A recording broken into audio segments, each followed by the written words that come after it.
জয় গৌর, জয় নিতাই। আজ 27শে জ্যৈষ্ঠ 1433 ও 11ই জুন 2026 বৃহস্পতিবার, একাদশী কমলা। এই কমলা একাদশীর দিন আমি শ্রী চৈতন্য চরিতামৃত পাঠ করছি। আজ আমি পাঠ করছি শ্রী চৈতন্য চরিতামৃতের মধ্যলীলা দ্বিতীয় খণ্ড, পঞ্চদশ পরিচ্ছেদ, সার্বভৌম ভট্টাচার্যের গৃহে শ্রী চৈতন্য মহাপ্রভুর প্রসাদ সেবার। শ্লোক 109 থেকে 122। अच्युतं केशवं कृष्णदामोदरं रामनारायणं जानकीवल्लभं। শ্লোক 109। অনুসঙ্গ ফলে করে সংসারের ক্ষয়, চিত্ত আকর্ষিয়া করায় কৃষ্ণে প্রেম উদয়।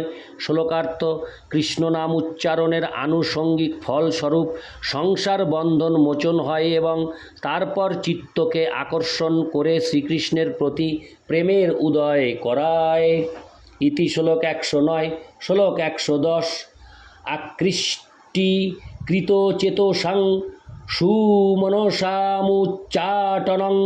চাং হসামাচণ্ডালমো মুকো লোক সুলভ বশ্যস্য মুক্তিশ্রিয় নো দীক্ষাং ন চ সৎক্রিয়াং ন চ পুরশ্চর্যাং মনাগীক্ষতে মন্ত্রহয়ং রসোনাস্পৃগেব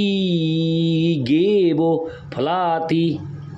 হরে কৃষ্ণ। ফলতি শ্রীকৃষ্ণ নামাত্মক।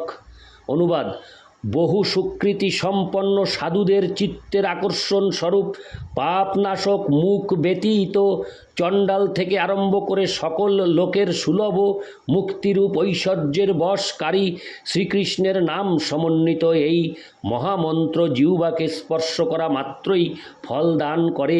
দীক্ষা আদি সৎকার্য বা পুরশ্চরণ ইত্যাদি কিঞ্চিত মাত্রও অপেক্ষা করে না। তাৎপর্য: শিলরূপ গোস্বামী রচিত এই শ্লোকটি পদ্মাবলী 29 থেকে উদ্ধৃত। ইতি শ্লোক 110। শ্লোক 111। অতএব যার মুখে এক কৃষ্ণ নাম, সেই তো বৈষ্ণব করিহ তাহার সম্মান। শ্লোকার্থ: অবশেষে শ্রী চৈতন্য মহাপ্রভু উপদেশ দিলেন, অতএব যিনি হরে কৃষ্ণ মহামন্ত্র কীর্তন করেন তিনি বৈষ্ণব, সুতরাং তাকে সর্বতোভাবে সম্মান করা উচিত। তাৎপর্য: শ্রীলরূপ গোস্বামী তার শ্রী উপদেশামৃত গ্রন্থে বলেছেন, কৃষ্ণেতি যস্য গৃহীতং মনসাদ্রিয়েত দীক্ষাস্তি চেত। অর্থাৎ সদ্গুরুর কাছ থেকে দীক্ষা লাভ করে যেই ব্যক্তি অপ্রাকৃত শ্রদ্ধা বিশিষ্ট হয়ে মুখে শ্রীকৃষ্ণ নাম উচ্চারণ করেন, মধ্যম অধিকারী তাকে মনে মনে আদর করবেন। এইটি বিধি। শ্রীল ভক্তিবিনোদ ঠাকুর বলেছেন, গৃহস্থদের বৈষ্ণব সেবা করা সবচাইতে গুরুত্বপূর্ণ কর্তব্য। সেই বৈষ্ণব দীক্ষিত না অদীক্ষিত তা তার বিবেচনার বিষয় না নয়। শ্রীবিষ্ণু মন্ত্রে দীক্ষিত অনেকে তত্ত্বজ্ঞান শূন্যতাবশত মায়াবাদ ইত্যাদি দোষে দূষিত থাকতে পারেন, কিন্তু অপরাধ শূন্য কৃষ্ণ নাম উচ্চারণকারী বৈষ্ণবের সেই সব দোষ থাকবার সম্ভাবনা নেই। মন্ত্রে দীক্ষিত ব্যক্তি বৈষ্ণব প্রায়, কিন্তু যিনি নিরপরাধে একবার কৃষ্ণ নাম করেছেন তিনি সর্বকনিষ্ঠ হলেও শুদ্ধ বৈষ্ণব। গৃহস্থ বৈষ্ণব সেই রূপ বৈষ্ণবকেই সেবা করবেন। এইটি শ্রী চৈতন্য মহাপ্রভুর নির্দেশ। ইতি শ্লোক 111। শ্লোক 112। খণ্ডের মুকুন্দ দাস, শ্রী রঘুনন্দন, শ্রী নরহরি এই মুখ্য তিনজন। শ্লোকার্থ: খণ্ড নামক স্থানের অধিবাসী মুকুন্দ দাস, শ্রী রঘুনন্দন এবং শ্রী নরহরি এই তিনজনের প্রতি শ্রী চৈতন্য মহাপ্রভু তখন মনোনিবেশ করলেন। ইতি শ্লোক 112। শ্লোক 113। মুকুন্দ দাসেরে পুছে শচীর নন্দন, তুমি পিতা পুত্র তোমার শ্রী রঘুনন্দন। শ্লোকার্থ: শচীনন্দন শ্রী চৈতন্য মহাপ্রভু তখন মুকুন্দ দাসকে জিজ্ঞাসা করলেন, রঘুনন্দন তোমার পুত্র এবং তুমি তার পিতা, তাই নয় কি? ইতি শ্লোক 113, শ্লোক 114। কিবা রঘুনন্দন পিতা তুমি তার তনয়, নিশ্চয় করিয়া কহ যাউক সংশয়। শ্লোকার্থ, নাকি রঘুনন্দন তোমার পিতা আর তুমি তার পুত্র, নিশ্চয় করে তুমি তা আমাকে বলো যাতে আমার সংশয় দূর হয়। ইতি শ্লোক 114, শ্লোক 115। মুকুন্দ কহে রঘুনন্দন মোর পিতা হয়, আমি তার পুত্র এই আমার নিশ্চয়। শ্লোকার্থ, মুকুন্দ তখন উত্তর দিলেন, আমার বিচারে রঘুনন্দন আমার পিতা এবং আমি তার পুত্র। ইতি শ্লোক 115, শ্লোক 116। আমা সবার কৃষ্ণ ভক্তি রঘুনন্দন হইতে, অতএব পিতা রঘুনন্দন আমার নিশ্চিতে। শ্লোকার্থ, রঘুনন্দন থেকেই আমাদের সকলের কৃষ্ণ ভক্তি লাভ হয়েছে, তাই নিশ্চিতভাবে রঘুনন্দনই আমার পিতা। ইতি শ্লোক 116, শ্লোক 117।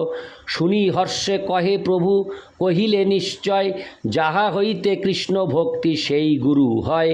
শ্লোকার্থ, সেই কথা শুনে শ্রী চৈতন্য মহাপ্রভু বললেন, হ্যাঁ তুমি যা বলেছ তাই ঠিক, যার কাছ থেকে কৃষ্ণ ভক্তি লাভ হয় তিনিই হচ্ছেন গুরু।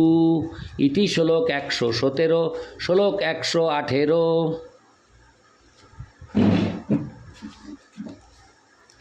ভক্তের মহিমা প্রভু কহিতে পায় সুখ, ভক্তের মহিমা কহিতে হয় পঞ্চমুখ। শ্লোকার্থ,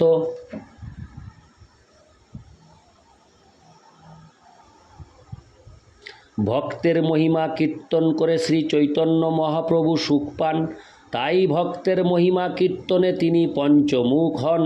ইতি শ্লোক 118, শ্লোক 119।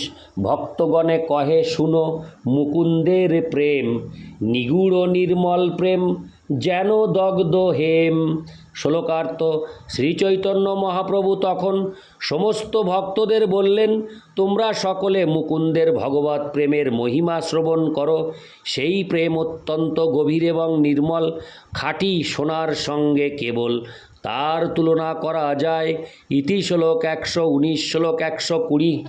বাহ্যে রাজবৈদ্য ইহ করে রাজ সেবা, অন্তরে কৃষ্ণ প্রেম ইহার জানিবে কেবা। শ্লোকার্থ, বাহ্য দৃষ্টিতে ইনি রাজবৈদ্য এবং রাজার সেবা করেন, কিন্তু তার অন্তরে যে কৃষ্ণপ্রেম তা কে জানতে পারে। তাৎপর্য, শ্রীচৈতন্য মহাপ্রভু প্রকাশ না করলে ভগবানের সেবায় যুক্ত প্রকৃত মহাভাগবত যে কে তা বোঝা যায় না। তাই শ্রীচৈতন্য চরিতামৃত গ্রন্থে মধ্য 23:39 বলা হয়েছে, তার বাক্য ক্রিয়া মুদ্রা বিজ্ঞেহ না বুঝয়। বৈষ্ণবের কার্যকলাপ বিজ্ঞেরাও বুঝতে পারেন না। বৈষ্ণব রাজকার্যে যুক্ত থাকতে পারেন অথবা ব্যবসায়ে যুক্ত থাকতে পারেন, তার ফলে বাহ্য দৃষ্টিতে তাকে চেনা দুষ্কর, কিন্তু অন্তরে তিনি নিত্যসিদ্ধ বৈষ্ণব হতে পারেন। বাহ্য দৃষ্টিতে মুকুন্দ ছিলেন রাজবৈদ্য, কিন্তু অন্তরে তিনি ছিলেন নিত্য মুক্ত পরমহংস ভক্ত। শ্রী চৈতন্য মহাপ্রভু তা ভালোভাবে জানতেন, কিন্তু সাধারণ মানুষ তা বুঝতে পারত না, কেননা সাধারণ মানুষের পক্ষে বৈষ্ণবের কার্যকলাপ এবং পরিকল্পনা বোঝা সম্ভব নয়। কিন্তু শ্রী চৈতন্য মহাপ্রভু এবং তার প্রতিনিধিরা ভক্তের সব কিছু বুঝতে পারেন, এমনকি ভক্ত বাইরে সাধারণ গৃহস্থের মতো বা বিষয়ের মতো আচরণ করলেও তারা তাকে চিনতে পারেন। ইতি শ্লোক 120, শ্লোক 121 থেকে 122। একদিন ম্লেচ্ছ রাজার উচ্চ টুঙ্গিতে চিকিৎসার বাত কহে তাহার অগ্রেতে, হেনকালে এক ময়ূর পুচ্ছের আড়ানি রাজ শিরোপরি ধরে এক সেবক আনি। শ্লোকার্থ, একদিন রাজবৈদ্য মুকুন্দ ম্লেচ্ছ রাজার সঙ্গে উচ্চস্থানে নির্মিত ক্ষুদ্র গৃহে তার সঙ্গে চিকিৎসা বিষয়ক আলোচনা করছিলেন। সেই সময় এক সেবক এসে রাজার মাথার উপরে একটি ময়ূর পুচ্ছের আড়ানি রৌদ্র নিবারক পাখা এনে ধরল। ইতি শ্লোক 121 থেকে 122। अच्युतं केशवं कृष्णदामोदरं रामनारायणं जानकीवल्लभं। জয় গৌর, জয় নিতাই।